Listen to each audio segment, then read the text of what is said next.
The peace project starts now. Are you in?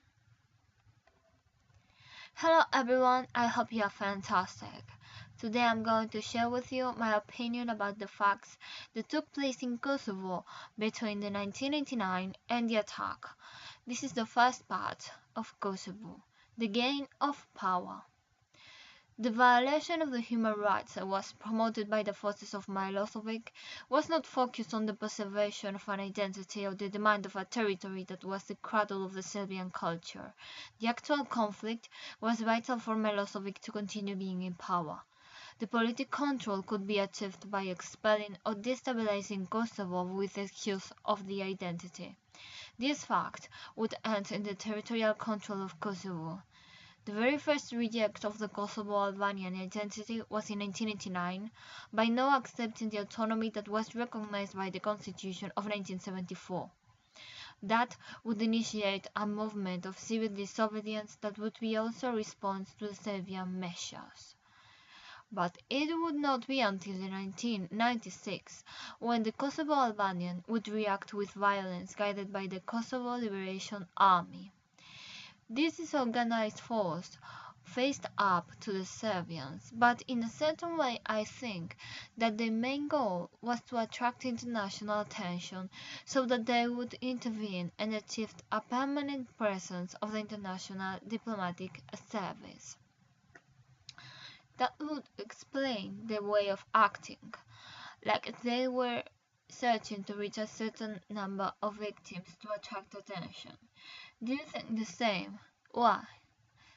Well, I've always thought that the privatization of the violence is an equivocal symptom of the weakness of a state because the governors cannot guarantee its security without turning to non-statal actors. They are the true guarantors of the situation, and for that, they can go beyond the legal established limits without any legal consequence. The 31st of March 1998, the Security Council adopted the Resolution 1160 that supported the administrative autonomy of Kosovo.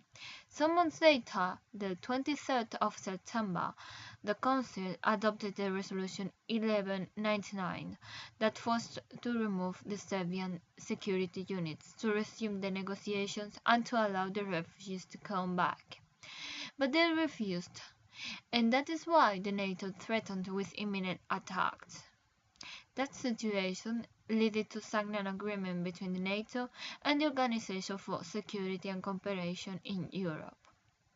That agreement had the support of the Resolution 1203 adopted by the Security Council the 24th of October, which only affected Serbia. The KLA took advantage of the situation to reorganize its structure. It was not over. They started to emerge new confrontations, and especially the slaughter in Rasak the 15th of January made the NATO threaten one more time the 30th of the same month. The latest rite of reconciliation was in the Rambouillet Conference, but the prospects for an end to the conflict were remote. This conference was more likely to make the Kosovo-Albanian accept and the Serbian reject the agreement. Finally, that's what happened, and the USA continued with a diplomatic strategy. There was a real threat bomb. The attack started the 24th of March. The first problem that came up after the attacks in Serbia was that they already knew which would be the targets. That is why they did not affect them very much. At the same time, while the main focus of the international attention was on Serbia, this country took advantage of the situation and used their forces against the Kosovo-Albanian civilians. Well, this time was impossible for the NATO to stop the violence, and that made them include Russia in the offensive. But guess what?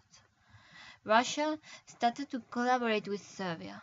Finally, let's say it did not turn out very well for Serbia because Romania did not let the Russian efforts to land. Well, at this point, I really would like to know your opinion about the confrontation, about the reasons of the Serbian to attack, and the real objective of the Kosovo Albanian to kill. You can comment that in the topic Actions and Methods located in the forum under the category About Peace. In the next video, Kosovo Part 2, I will focus my attention on the way that the external forces intervened in the confrontation. So stay tuned for that. And if you want to tell me something, you can always write in the comments below, or you can also contact me through Twitter, where I am the True Peace, or through Facebook, where I am the Peace Project Starts Now. So that's everything for now, and oh, I almost forgot. If you liked this video, please give it a thumbs up, and if you really like this project, then I would like you to subscribe, and in that way you will support my work. So now, yes, that's everything for now. Be healthy and follow peace in your life. See you in the next video. The Peace Project starts now. Are you in?